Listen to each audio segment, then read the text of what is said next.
do desembargador Otávio Pamplona, que mais uma vez acreditou um pouco em mim, indicando para proferir essa palestra. Cumprimento aqui o superintendente da Receita Federal, o colega de mesa. Agradeço muito esse convite, porque é uma oportunidade de passar para vocês todos um pouco dos estudos que eu fiz sobre esse assunto. E acho que foi em 2008, 2009, teve um seminário nesse mesmo tema, de direito aduaneiro. Vou ficar em pé, porque a pedido dos colegas de Curitiba, né, a pedido da plateia. E eu falei na época sobre o subfaturamento na importação. Recebi o convite da Imagens e eu falei assim, olha, eu só aceito, porque eu sou muito atarefada para falar a mesma coisa. Ah, não, tudo bem, pode falar o mesmo assunto. Ah, mas aí quando eu fui atualizar, né, o regulamento aduaneiro mudou e teve algumas alterações, e eu cheguei naquela frase que não sei de quem é a autoria, e muita gente cita na internet, também não cito a autoria, também não vou citar. Justamente quando eu encontrei todas as respostas, mudaram todas as perguntas. Eu me achei nessa situação e deu muito trabalho eu elaborar. Comecei com 80 slides, estou reduzindo, e vou ter que reduzir muito mais agora, considerando o tempo disponibilizado. E, basicamente, eu vou falar mais sobre o subfaturamento, porque se eu for entrar nos métodos de valoração aduaneira, o tempo não será suficiente, com certeza. Isso seria uma palestra apenas.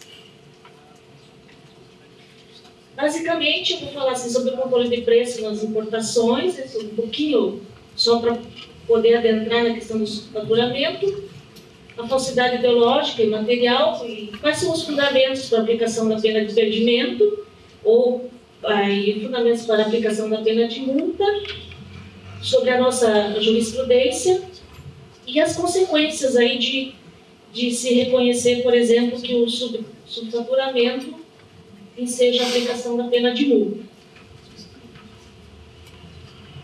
O que eu vou analisar está situado mais ou menos aqui, no resuminho, né? Como falou o colega William, os gráficos, os quadradinhos, tal, eles são didáticos e auxiliam muito. Achei a bolinha vermelha. Então, nós temos aqui o registro da DI, a conferência aduaneira, e a fiscalização aduaneira suspeitou acerca do preço, tal, e segundo pesquisa que eu fiz, a Receita Federal, atualmente, por causa de uma mudança que nós veremos, teve no regulamento aduaneiro em 2010, entende que o subfaturamento, quando é somente falsidade ideológica e não acompanhado de falsidade material, se for material, seria a pena de perdimento, evidentemente.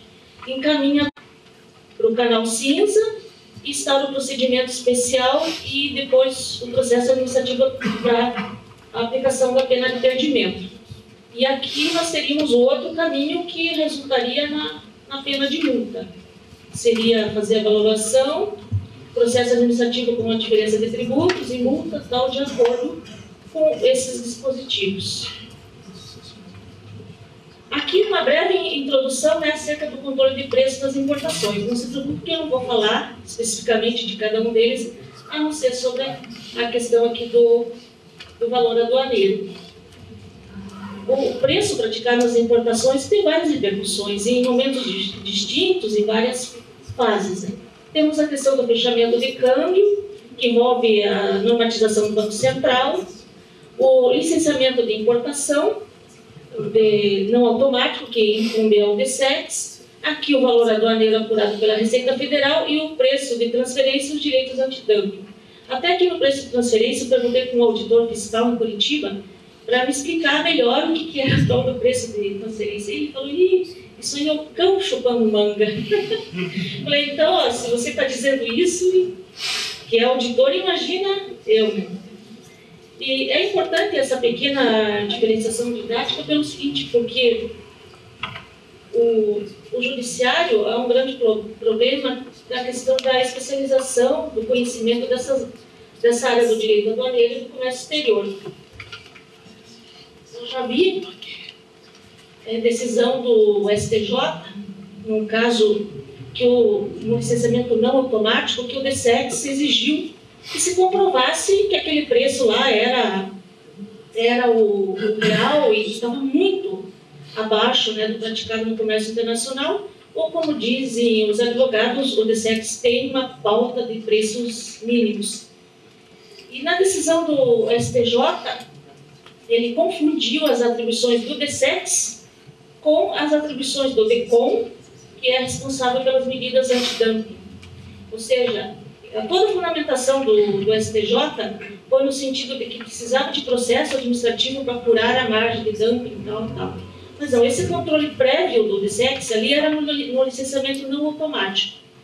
E também vendo um curso que teve no MIDI, que estava na internet, a apresentação, e dizia lá, problemas relacionados ao comércio exterior e tal, falta de conhecimento pelo judiciário dos assuntos e pregando ali um maior intercâmbio com o judiciário para... Realmente, o judiciário tem as suas falhas, não só nessa matéria, como em outras, mas eu vejo assim que a primeira instância, que está mais perto do caso, tem que se preocupar em fazer bem feitinho para que o tribunal, segunda instância, depois do STJ, tenha pleno conhecimento do que realmente aconteceu e poder analisar essas normas. Eu também vi uma outra decisão dizendo que o DSEX não poderia controlar os preços ali no licenciamento não automático, porque o artigo 277 da Constituição atribuiu só ao Ministério da Fazenda a fiscalização sobre o comércio exterior. Então, realmente, e aqui o artigo 277 fala dos interesses fazendários. E o comércio exterior não envolve só os interesses fazendários, tem toda uma gama aí, meio ambiente, saúde, etc. A valoração aduaneira, né, tem como objetivo, então, verificar esses preços declarados em documentos fiscais de comércio internacional, com o objetivo de determinar o valor de certa mercadoria, para fixar o montante que servirá de base de cálculo para os tributos que incidem na importação, e deve observar certos critérios e princípios que estão nesses fundamentos legais. O decreto legislativo que aprovou o AVADAT, o Acordo de Valoração Aduaneira, o decreto do Presidente da República que promulgou os artigos 20 e 148 do CTN, o regulamento aduaneiro e a instrução normativa 327, ou seja, toda mercadoria submetida a despacho de importação está sujeita ao controle do correspondente controle do valor aduaneiro. O GATT diz, então, que a base primeira é o valor da transação, que é o preço pago ou a pagar pelas mercadorias, e uma venda para exportação para o país de importação, ajustado de acordo com as disposições do artigo 8º. E o GATT tem, esse acordo tem uma ordem sequencial que deve ser seguida, sem dúvida, não vou, como eu disse, se eu fosse entrar aqui, não chegaria no subfaturamento. Tem esses métodos de valoração, tem seguidos em ordem sequencial, em caso de desconsideração do valor da transação. E o artigo 82 do regulamento aduaneiro, né, diz que a autoridade poderá decidir com base em parecer fundamentado pela impossibilidade de aplicação do método do valor da transação naquelas hipóteses ali. Resumindo, essa desconsideração do valor da transação tem que ser objetiva. É aquela questão probatória que foi falado aqui anteriormente. Demonstrar através de elementos objetivos e concretos que não deve ser adotado o valor da transação. E o artigo 86 da medida provisória autoriza o método substitutivo ao valor da transação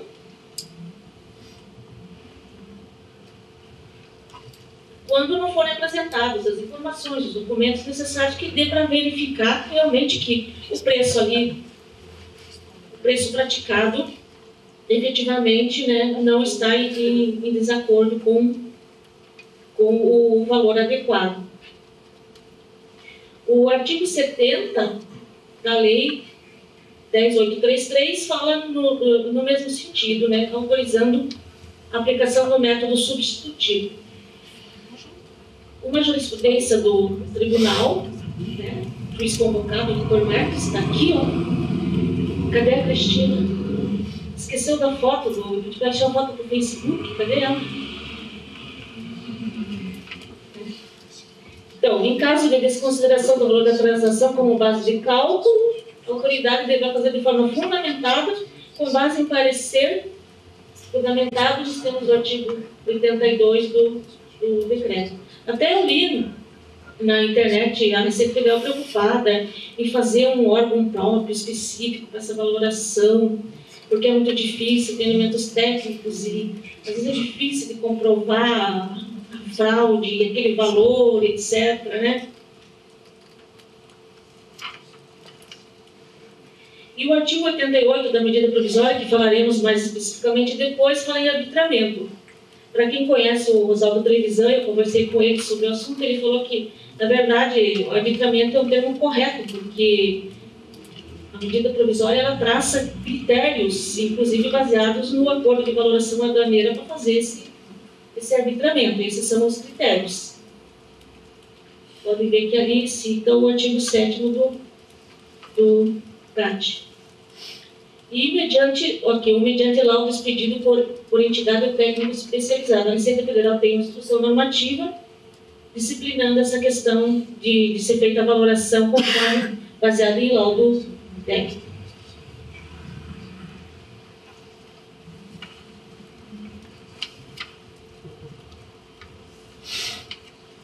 Aqui também o regulamento aduaneiro prevê no mesmo sentido da medida provisória 2158, o método do arbitramento. Aqui repete a medida provisória, o artigo 88, estabelecendo quais são os critérios para esse arbitramento.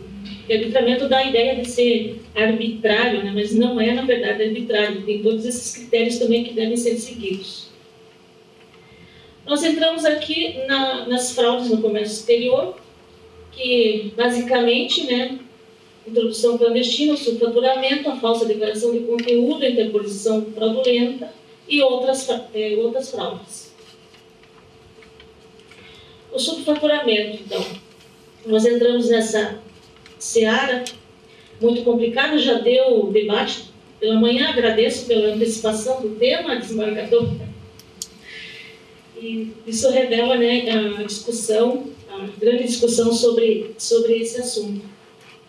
Então, subfaturamento da prática ilegal, que se caracteriza por fazer constar na documentação preços inferiores àqueles efetivamente realizados ou praticados no mercado internacional, diminuindo a base de cálculo dos tributos incidentes. O subfaturamento, ele caracteriza a falsidade ideológica, porque, segundo a opinião da doutrina, a falsidade material é um vício que está na exterioridade do documento, enquanto a falsidade ideológica ocorre quando o conteúdo do documento é inidôneo, quando o conteúdo é falso. Nós temos, então, fundamentos para a aplicação da pena de perdimento, sem dúvida. Qual seria o primeiro? O artigo 105, inciso 6, do Decreto-Lei 3766, que está plenamente em vigor, tem conteúdo de lei, sem dúvida, e prevê que aplica-se a pena de perdimento da mercadoria estrangeira quando qualquer documento necessário ao seu embarque ou desembaraço tiver sido falsificado ou adulterado. Então, o entendimento segundo o qual aplica-se a pena de perdimento é porque o subfaturamento é falsidade ideológica e o documento aqui, documento falsificado. Esse inciso 6º, ele contemplou todas as espécies de falsidade? Sim, porque, sinceramente, não dá para prever, dizer não, que ele contemplou só a falsidade material, etc. Mas excluiu a ideológica. Mas existem certas disposições específicas sobre falsidade ideológica, que é a interposição fraudulenta, alguns casos, né, de falsidade ideológica, o superfaturamento. E os senhores podem ver que o inciso 12 do artigo 105 do Decreto-Lei 3766 coloca a falsa declaração de conteúdo como pena de perdimento. Eu pergunto, por que tem o 12, uma falsa declaração, e não está aqui? Essa é a primeira indagação. Por que tem um princípio de falsa declaração de conteúdo, pena de perdimento? Falsa declaração de conteúdo, por exemplo, que está importando feijão e vai lá ver e perde, né? Então, é a própria essência, substância da mercadoria, não é numérico, como é o superfaturamento. Era 10 dólares o valor da mercadoria e colocou 2. Aí é numérico, uma questão de número, diferença de preço. O decreto-lei, aliás, o regulamento aduaneiro, repete o artigo 105, 6 do decreto-lei, mas agora em 2010, provavelmente por causa da jurisprudência do STJ e dos nossos tribunais, incluiu aqui o disposto no inciso 6 do CAP, inclui os casos de falsidade ideológica na fatura comercial. Então, o fundamento aqui para a pena de perdimento é esse dispositivo. No entanto, o Decreto-Lei 3766, vocês podem verificar mais adiante, não tem esse dispositivo específico. É uma questão da prevalência da lei sobre o regulamento. Então, o que acontece? A Receita Federal entende ali que houve superfaturamento, vai para o procedimento especial, com base no artigo 68 da medida provisória 2158. No âmbito da Receita Federal, esse dispositivo era regulamentado pelo artigo 206, pela Instrução Normativa 206, e agora pela Instrução Normativa 1169 de 2011. Então, quando a penalidade prevista por pena de perdimento, cabe o procedimento especial. Com base nisso, então, que a Receita Federal instaura o procedimento e decreta a pena de perdimento em caso de subfaturamento. E os senhores podem verificar também que na instrução normativa, ela está de acordo com o decreto, coloca as situações de irregularidade, ou seja, que sujeito à pena de perdimento compreende os casos de suspeita quanto à autenticidade decorrente de falsidade material e ideológica, incluiu a falsidade ideológica. Inclusive, quanto ao preço, então, não tem dúvida, né, que a instrução normativa pensa assim. E até por falar nessa questão esse termo aqui, suspeito, dentro da minha experiência, eu verifico muito que vem as decisões, ou quando vai instaurar o procedimento, até quando vai instaurar o procedimento, tudo bem, há indícios de fraude, disso, daquilo. Mas aí quando vem a decisão no processo administrativo, também diz, há indícios. Indícios, às vezes, não bastam, né? A decisão tem que dizer, houve fraude por causa disso, por causa daquilo, com elementos, né? Então, nada, é a mesma coisa que o juiz dizer assim na sentença. Olha, eu acho que o autor tem razão. Parece-me que ele tem. A probabilidade de que ele tenha, não tem que dizer ele tem ou não tem razão por causa disso ou por causa daquilo.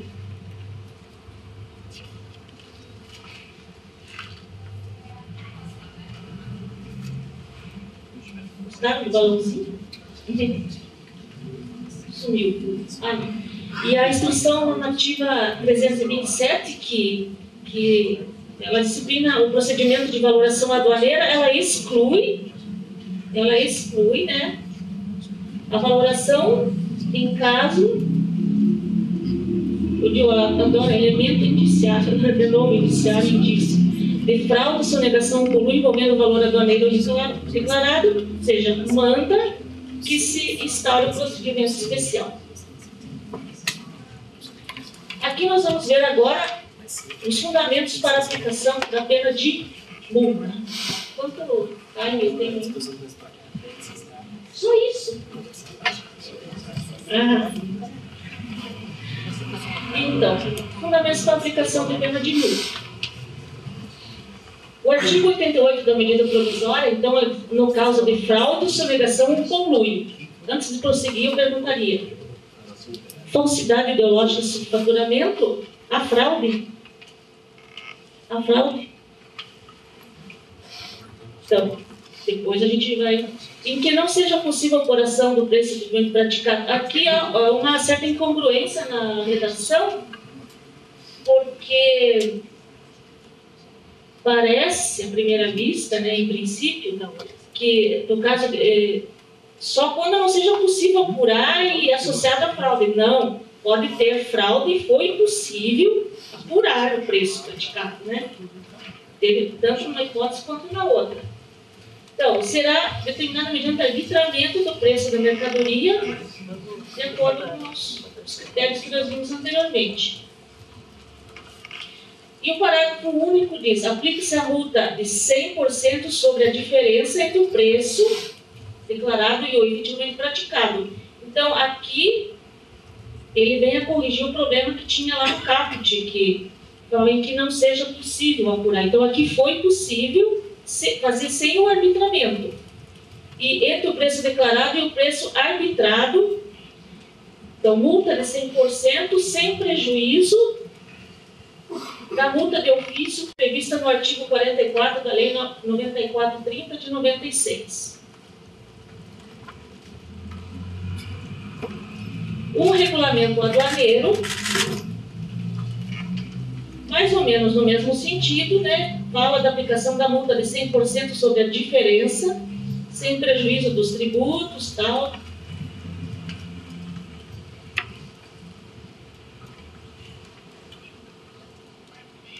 Já o artigo 725 fala na multa de 75%. Nós poderíamos, aqui do desembargador Pamplona, aquela questão da subvaloração ou do subfaturamento. Realmente é uma celeuma. Tem decisão do STJ no seguinte sentido: a diferença de preço era 30%. Ele disse que era pena de multa. E no outro caso, a diferença de preço era 90%. Ele disse que era subfaturamento, que tinha fraude e que era pena de perdimento. Aí é difícil de estabelecer um critério, porque que nem aquela história do leilão por preço vil que o CPC faz. Qual que é o preço? Eu falava, não sei se mudou, não me recordo.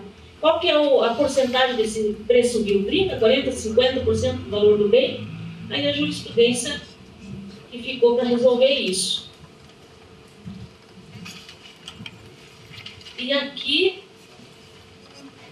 fala, né, no inciso do 150%, que é a multa do artigo 44 da Lei 9430. Aqui nós poderíamos enquadrar a questão da valoração, da subvaloração, melhor, no caso de declaração inexata, de erro, subvaloração. E fica essa questão: quanto por cento do preço? 10, 20, 30? Há casos de mercadoria que vem da China, eu já tive um que era de caixinhas de música, que era 9 centavos o preço unitário da mercadoria. Complicado, né? Aí...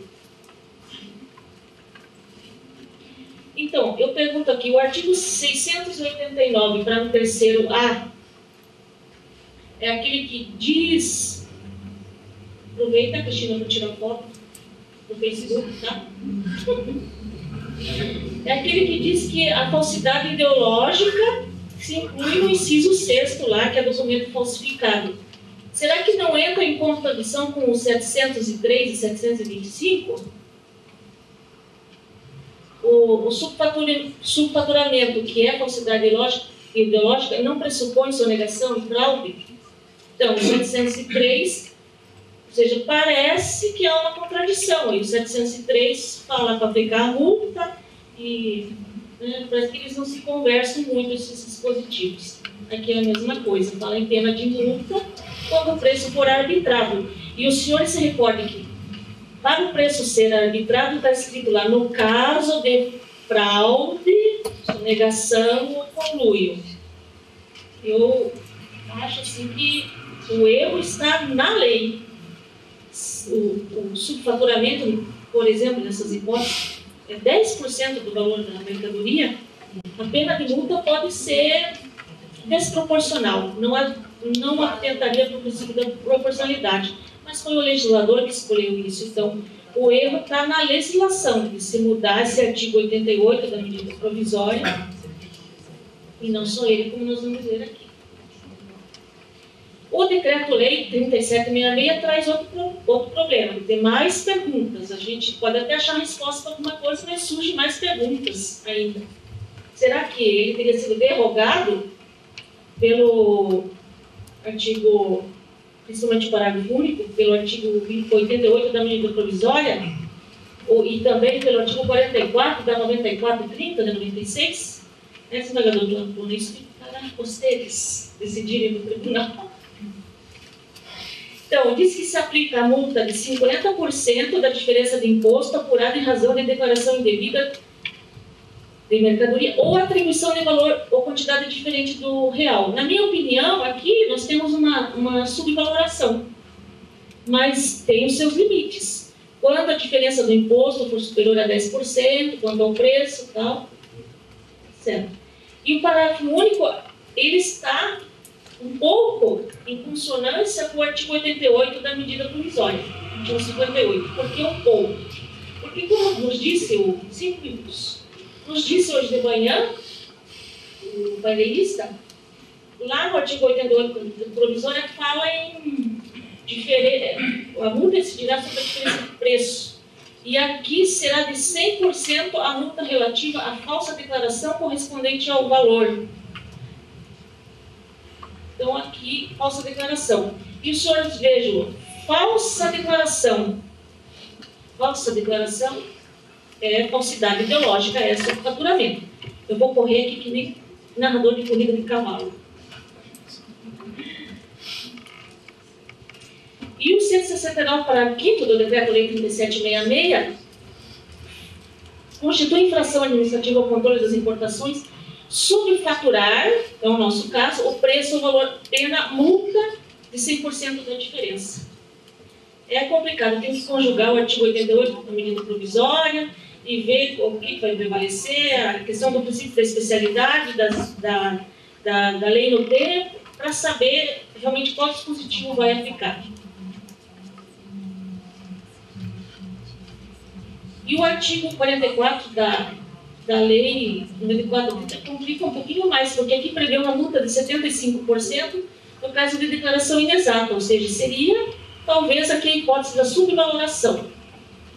E a multa passa para 150 se houver a falsidade, né, o subfaturamento.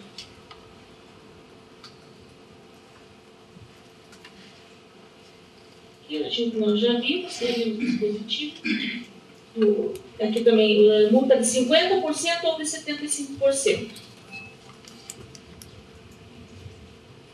O subfaturamento, ele deve ser, essa multa deve ser aplicada quando realmente tiver a comprovação da fraude, do ilícito, né, o dolo, a má-fé. E nos outros casos, ali dependendo do dispositivo que se aplica, seria o caso de subvaloração. Todos os dispositivos que eu citei para os senhores podem verificar. Aqui fala de preço arbitrado, tal, e falsa declaração, fraude, enquanto o 108 CAPT fala de atribuição de valor diferente do real. E o outro aqui também fala de declaração inexata. Então, aqui talvez fosse o caso da subvaloração. Jurisprudência do nosso Tribunal da Quarta Região. Em homenagem à recente colega que partiu, um caso que surgiu na Quarta Região e que foi parar no STJ. Inclusive, isso vem a confirmar aquilo que diz que no STJ e STF as demandas novas, a grande maioria, 60%, veio da Quarta Região. Será que o povo gaúcho gosta de briga? Ou a região sul atenta mais, né, é mais contestadora? E os casos novos, se a gente vai pesquisar um assunto novo, normalmente o nascedouro da controvérsia foi na Quarta Região. Então, aqui entendeu que a falsidade ideológica caracteriza superfaturamento, mas que incide a pena de multa e não a pena de perdimento. Falsa declaração de valor. E o STJ acatou essa tese, é um acórdão de 2010. Não é 2010, é 2011. Era esse caso de uma motocicleta que estava com o preço em 30% de diferença e foi aplicado o subfaturamento, a multa de 100%.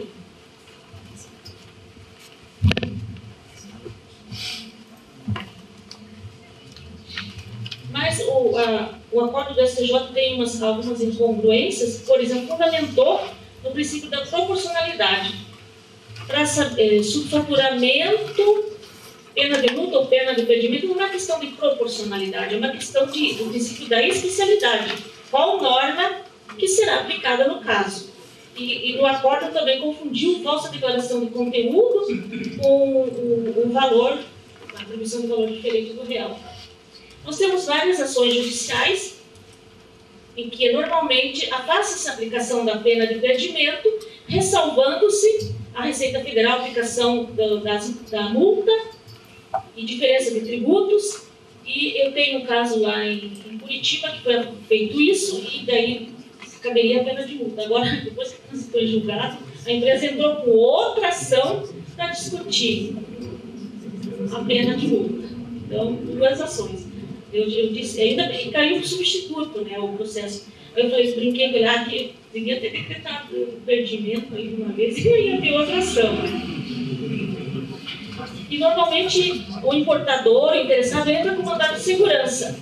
O que acontece? Ele entra com mandado de segurança dizendo, não é pena de perdimento, é pena de multa. E aí ele não discute o preço.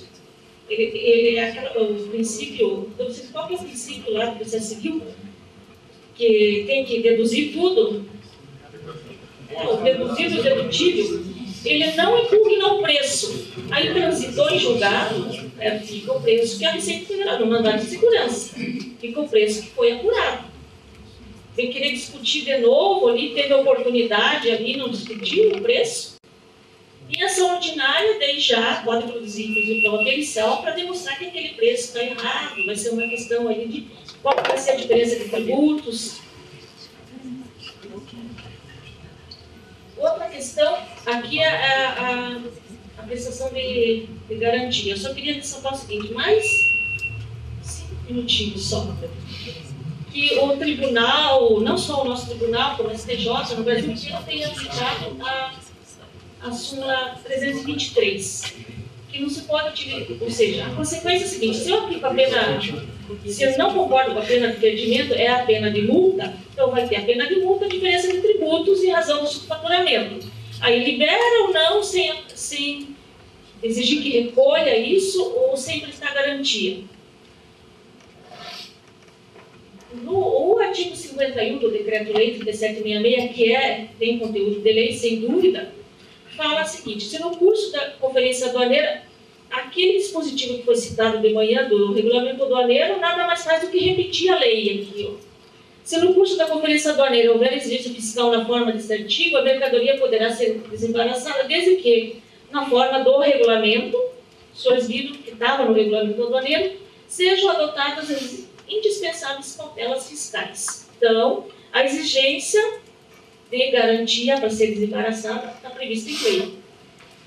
O artigo 165 do Decreto-Lei 3766 fala, inclusive, de mercadoria, o eventual desembaraço de mercadoria objeto de apreensão anulada por decisão judicial, ou seja, quando tiver em decisão judicial, tem que exigir a tal da garantia como condição para o desembaraço. E os senhores vejam, lei também, além do pagamento dos tributos devidos. Aí, se é meio coercitivo para fazer a retenção, não desembaraçar, se é meio coercitivo para pagamento de tributo, a jurisprudência tem entendido que é.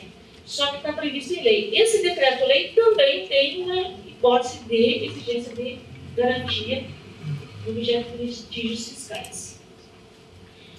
E eu fui pesquisar a jurisprudência e o fundamento, e encontrei um seguinte fundamento, que, tratando-se de cobrança de direitos de antidumping, pode exigir a garantia. Já quando se tratar de tributos, não. Eu cito a lei do senhor, da garantia. E aí eu fico pensando, os direitos anti-dumping, eles não têm uma coisa tributária, eles são de direito econômico. Você, numa receita de natureza econômica, pode exigir garantia, porque no tributo, acho que tem muito mais interesse público do que nas questões envolvendo o antidumping. E a observação é que a súmula 323 do STF, ou a 70, ou a 570, até eu tenho aqui a 70, elas não analisaram esses dispositivos legais, de 1968 e 1972, os senhores não tinham nem nascido ainda, né? E elas não levaram em conta esses dispositivos que eu citei e a realidade atual que o senhor falou, dessas cifras, esses números aí. E em 1968, 1962, 72, a realidade era outra. Hoje nós temos a globalização, o comércio internacional, aí tudo bombando, e iPad, iPhone, e não sei mais o quê, toda essa coisa errada. Eu acho que a minha observação é que essa súmula, que essas decisões que se baseiam na súmula 323, tem que repensar essa súmula. Porque da súmula 70, por exemplo, é de um município de...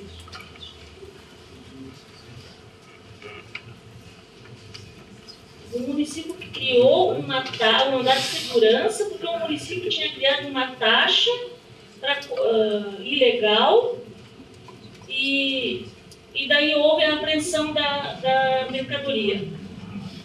Prefeitura Municipal Major Isidoro, nem sei de onde é, Alagoas. Então essas súmulas, elas são, se fossem nos Estados Unidos, jamais seriam aplicadas para casos de importação, sem dúvida. Então, eu preciso repensar isso aí. E o próprio STF tem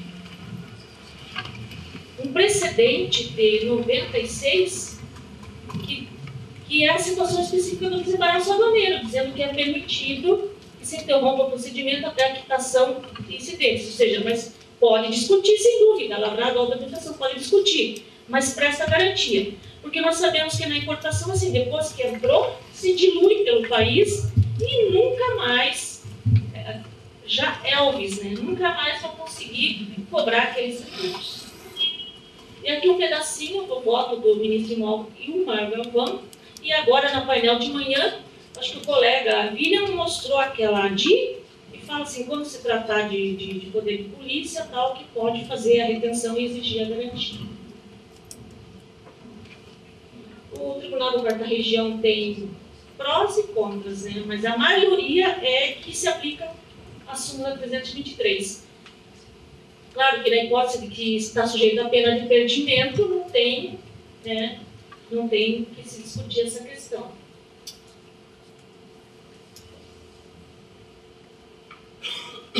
Peço desculpa por ter extrapolado o tempo, porque o assunto é complexo, é muita coisa, e agradeço a presença, agradeço novamente o convite que a Imagens fez, e